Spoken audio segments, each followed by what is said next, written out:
Objeto. SCP-1529 Clase de objeto. Euclid. Procedimientos especiales de contención. El entorno nativo de SCP-1529 debe mantenerse bajo vigilancia telescópica y satelital siempre que el clima y la luz del día lo permitan. La vigilancia del telescopio durante todo el año se llevará a cabo desde las estaciones de monitoreo permanentes de la Fundación en Nepal y República Popular China. Tan pronto como el clima lo permita, una empresa fachada de la Fundación, South Chomolungma Portage, establecerá estaciones de monitoreo avanzadas en el campamento base en los ascensos norte y sur, y en los campamentos más altos según lo permita el clima, con la excepción del campamento sexto en el ascensión por el norte y campo cuarto por el sur, que se mantendrán hasta que las condiciones meteorológicas obliguen a la evacuación de la montaña para la temporada. Cuando SCP-1529 está activo, la vigilancia del telescopio se llevará a cabo por medio de un telescopio automático con una transmisión de video que se reproducirá con 7 segundos de retraso para evitar que se repita el incidente 1529-2. Cuando sea necesario y seguro, la vigilancia se realizará por avión o helicóptero. La Fundación se comunicará con los coordinadores de expediciones civiles según sea necesario para evitar intentos en la cumbre cuando SCP-1529 esté activo. Los cuerpos de cualquier excursionista que se encuentre con SCP-1529 deben ser retirados de la montaña lo antes posible para la autopsia y eliminación. Todas las bajas relacionadas con SCP-1529 se atribuirán a causas naturales relacionadas con el mal de altura y la hipotermia. Todos los sobrevivientes o testigos deben ser interrogados y se les administrará un amnésico clase B. El destacamento móvil SI-29029, Alpine Hecho, permanecerá en espera en todo momento en la estación de monitoreo de la Fundación en.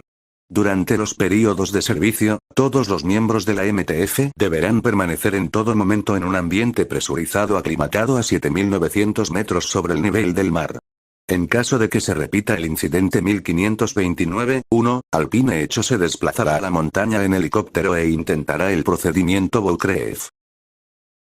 Descripción. SCP-1529 es un individuo humanoide que reside cerca de la cumbre del Monte Everest en Nepal, por encima de la marca de la zona de la muerte de 8.000 metros, donde se cree que la aclimatación humana es imposible. SCP-1529 parece tener una altura y un peso promedio y está vestido de pies a cabeza, con lo que se parece a la ropa y las botas estándar de alpinismo, de color blanco. El rostro de SCP-1529 está completamente oscurecido por la capucha de su parka y lo que parece ser un par de gafas de montaña negras opacas de gran tamaño. Nunca se ha observado que SCP-1529 use otra ropa. Como muy pocas personas vivas han observado a SCP-1529 excepto a través de un telescopio, no se sabe si sus cubiertas son ropa o parte de su cuerpo, o cómo se ve debajo, excepto según la entrevista 1529-1. La Fundación se dio cuenta de SCP-1529 en la década de 1970, cuando las expediciones anuales a la cima del Monte Everest se volvieron comunes y comenzaron a circular rumores en la comunidad montañera sobre un monstruo cerca de la cima. Fotografías encontradas sin revelar en George Mallory's una cámara después del descubrimiento de sus restos en 1999 indican que SCP-1529 estaba presente y activo en el momento de su intento en la cumbre, y no era significativamente diferente en apariencia de lo que es hoy. Los medios de comunicación de la Fundación informaron que nunca se encontró la cámara de Mallory y que su muerte fue el resultado de una caída. Durante los períodos en que la luz del día es suficiente y la cobertura de nubes permite la vigilancia de la montaña, SCP-1529 es, en promedio, observable el % del tiempo. Durante el % de ese tiempo, SCP-1529 está inactivo, y yace o se sienta inmóvil. Los períodos de inactividad registrados se han extendido de 17 minutos a, posiblemente, 8 meses. El período medio de inactividad es de 23,4 días. Cuando está activo, se puede observar que SCP-1529 sube por los tramos superiores de la montaña y la cumbre en una dirección no perceptible. Nunca se ha observado que SCP-1529 use herramientas o ayudas para escalar que no sean sus manos o pies, y mientras viaja a lo largo de rutas de escalada establecidas, ignorará la existencia de cuerdas guía o escaleras que hayan sido instaladas por escaladores anteriores. SCP-1529 ha demostrado la capacidad de escalar o descender secciones de la montaña. Este rostro, que se cree intransitable para los montañeros convencionales, nunca se ha observado que se caiga o pierda su agarre, y aparentemente no está afectado por temperaturas bajo cero, vientos fuertes, aire enrarecido o baja presión atmosférica. Se desconoce la causa de su activación o desactivación y no muestra correlación con el clima, la hora del día, el tráfico en la montaña, la estación o la época del año. Nunca se ha observado que SCP-1529 descienda por debajo de la marca de los 8000 metros, excepto según el incidente 1529-1. Los periodos de actividad documentados se han extendido de 3 horas a, posiblemente, 6 días. El periodo medio documentado es de 15,2 horas. La observación nocturna de SCP-1529 hasta ahora ha resultado imposible. Las imágenes infrarrojas no han mostrado diferencias de temperatura entre SCP-1529 y la ladera de la montaña circundante. Y aparentemente no está afectado por temperaturas bajo cero, vientos fuertes, aire enrarecido o baja presión atmosférica. Se desconoce la causa de su activación o desactivación y no muestra correlación con el clima, la hora del día, el tráfico en la montaña, la estación o la época del año. Nunca se ha observado que SCP-1529 descienda por debajo de la marca de los 8000 metros, excepto según el incidente 1529-1. Los periodos de actividad documentados se han extendido de 3 horas a, posiblemente, 6 días. El periodo medio documentado es de 15,2 horas. La observación nocturna de SCP-1529 hasta ahora ha resultado imposible. Las imágenes infrarrojas no han mostrado diferencias de temperatura entre SCP-1529 y la ladera de la montaña circundante. Y aparentemente no está afectado por temperaturas bajo cero, vientos fuertes, aire enrarecido o baja presión atmosférica. Se desconoce la causa de su activación o desactivación y no muestra correlación con el clima, la hora del día, el tráfico en la montaña, la estación o la época del año. Nunca se ha observado que SCP-1529 descienda por debajo de la marca de los 8000 metros, excepto según el incidente 1529-1. Los periodos de actividad documentados se han extendido de 3 horas a, posiblemente, 6 días. El periodo medio documentado es de 15,2 horas.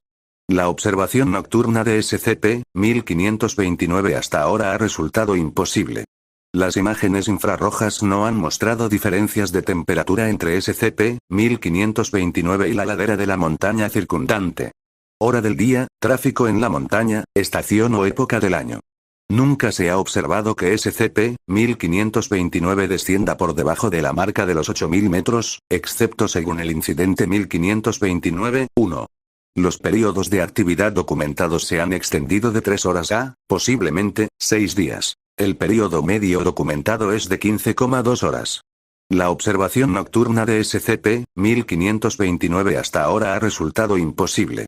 Las imágenes infrarrojas no han mostrado diferencias de temperatura entre SCP-1529 y la ladera de la montaña circundante.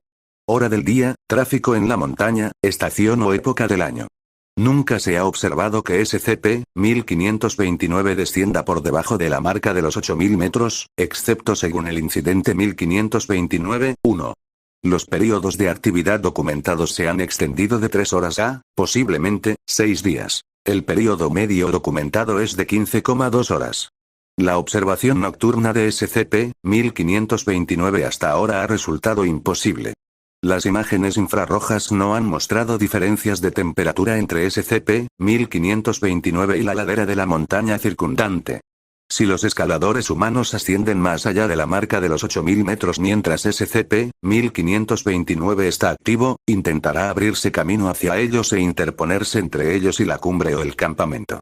SCP-1529 parece preferir apuntar a escaladores solitarios o escaladores que están significativamente por delante o por detrás del resto de su grupo, pero apuntará a individuos dentro de un grupo si tal oportunidad no se presenta. Una vez que SCP-1529 está a la vista de un viajero, intentará llamar su atención y provocará que el viajero haga contacto visual con él, lo que induce un efecto hipnótico en la víctima. A la víctima le resulta muy difícil romper el contacto visual con SCP-1529 y comenzará a sentirse muy cálida y cómoda, y tentada a sentarse y relajarse. Una vez que el escalador haya dejado de moverse, SCP-1529 se acercará al escalador y datos borrados. La muerte por hipotermia parece ocurrir dentro de 1 a 2 horas de hacer contacto visual con SCP-1529, mucho más rápido de lo que es típico para los escaladores atrapados cerca de la cima. Después de la muerte, las víctimas de SCP-1529 experimentan un estado de descomposición extremadamente acelerado. Después de varias horas o días, los cuerpos se pudren y momifican en niveles comparables a los cuerpos que han estado expuestos en la montaña durante varias décadas. De las aproximadamente 220 personas que han muerto en las alturas del Everest desde 1924, se cree que SCP-1529 representó al menos a personas han sobrevivido a encuentros con SCP-1529, casi todos, excepto según la entrevista 1529-1, debido a que otro montañero ayudó a la víctima antes de que SCP-1529 hiciera contacto físico. SCP-1529 no parece ser capaz de fascinar a más de un escalador a la vez. Sin embargo, se ha observado que los encuentros físicos entre SCP-1529 y más de una persona conducen a datos borrados. Se desconoce el propósito y la motivación del comportamiento de SCP-1529. Ver entrevista 1529-1 para especulaciones. Incidente 1529-1. El /19, SCP-1529 ingresó al campamento V en el acceso norte, a 7.775 metros, y datos borrados.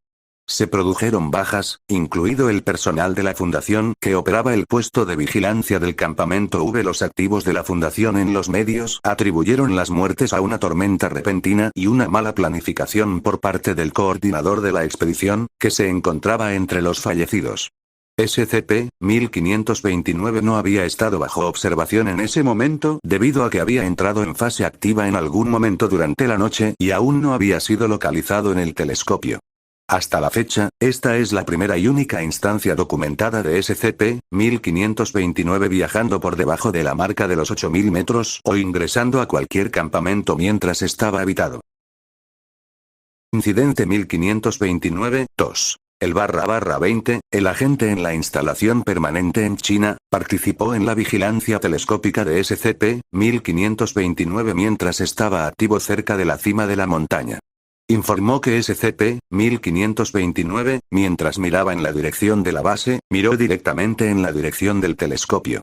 Inmediatamente reportó síntomas consistentes con un encuentro con SCP-1529 e informó que SCP-1529 había comenzado a descender de la montaña en dirección a la instalación permanente.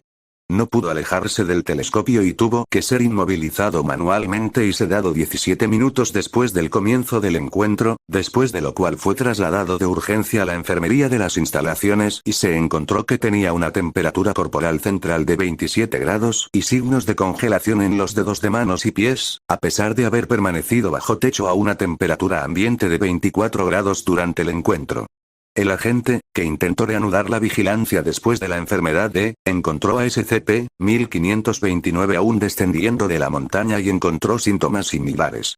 La vigilancia del telescopio se suspendió hasta el cuando la vigilancia aérea confirmó que SCP-1529 había dejado de descender y había entrado en un estado inactivo.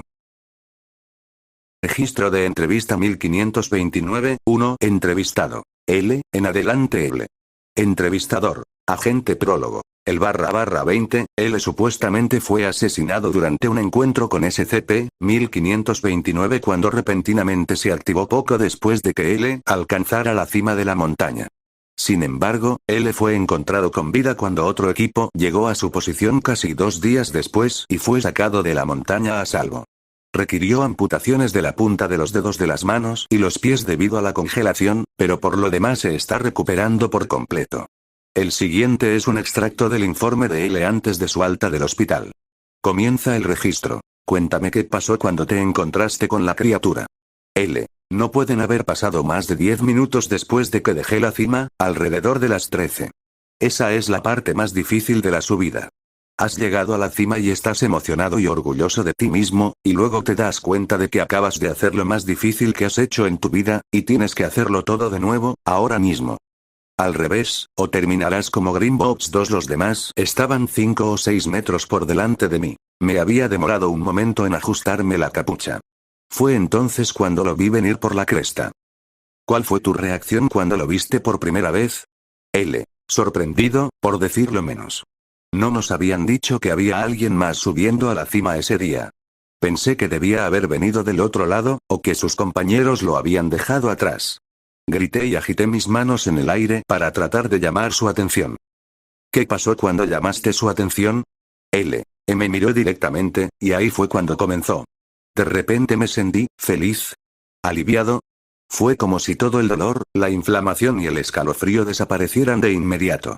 No tenía ampollas en los pies y podía volver a sentir la punta de la nariz. Era como si estuviera de vuelta en levantando los pies junto a la chimenea, como si pudiera olvidar todas mis preocupaciones y disfrutar de un merecido descanso. ¿Pero? L. No se sentía bien. ¿Alguna vez has oído hablar de desnudarse paradójicamente?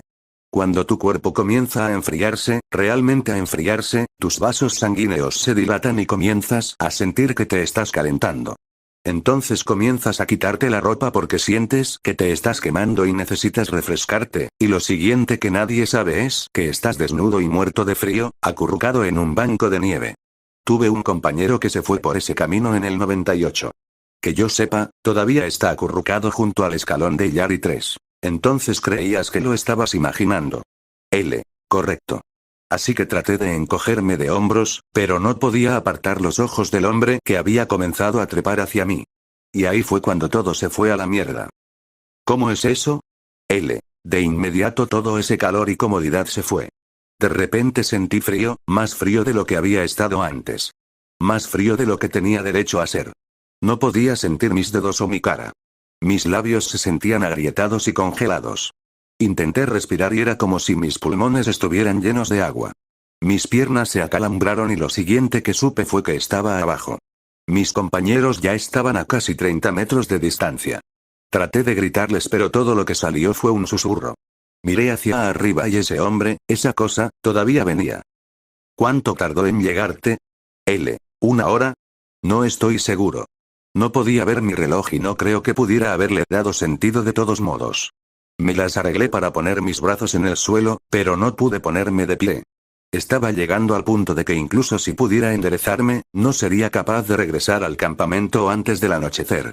Estaba empezando a pensar que no estaba logrando salir de la montaña en absoluto, pero lo que más me preocupaba era el hombre.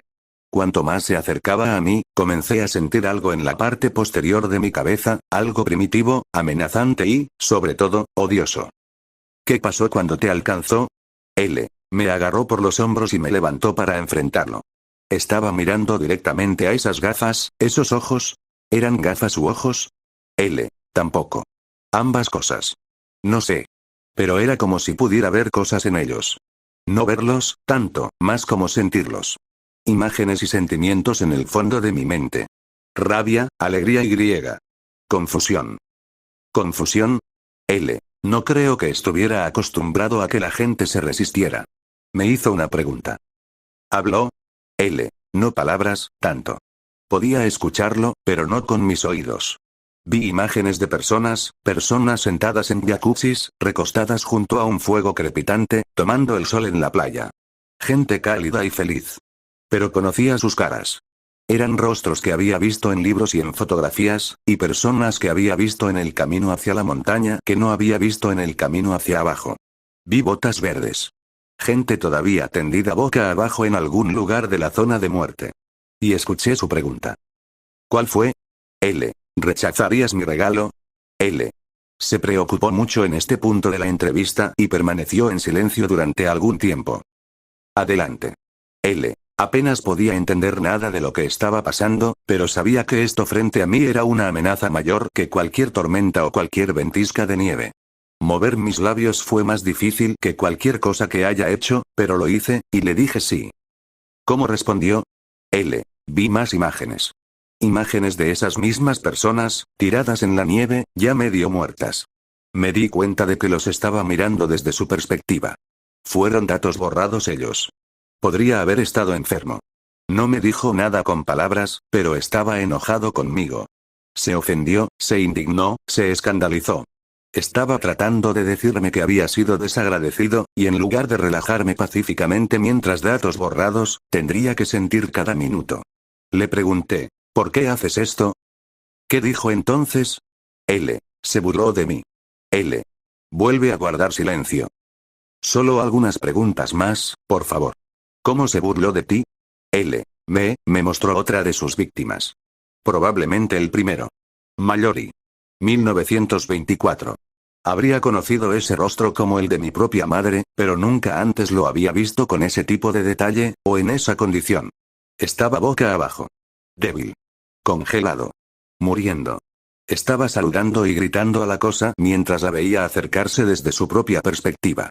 Lo miró a los ojos y datos borrados. Me hizo mirar cada segundo hasta que terminó. Creo que verlo fue peor que vivirlo. Y entonces me dijo, L. Guarda silencio. ¿Te dijo que? L. ¿Por qué está ahí? 4. ¿Qué pasó después? L. No iba a dejar que datos borrados me sucediera. Me sostenía, así que tenía la fuerza suficiente para cerrar el puño. Lo golpeé. Tan duro como pude, hasta la última onza de fuerza que tenía. Justo en las gafas. Se agrietaron. Podía ver lo que había detrás de ellos. ¿Qué fue eso? L. Datos borrados. No recuerdo mucho después de eso. Debo haberme metido en mi bolsa Bibi de alguna manera porque así es como me encontraron. Registro finalizado. Nexo. El /20, la vigilancia aérea recogió una imagen de un individuo de apariencia similar a SCP-1529 cerca de la cumbre de... Como el gobierno ha prohibido el alpinismo, la amenaza a la normalidad es insignificante en este momento. La vigilancia aérea y satelital continuará de manera regular hasta que se puedan establecer estaciones de monitoreo permanentes.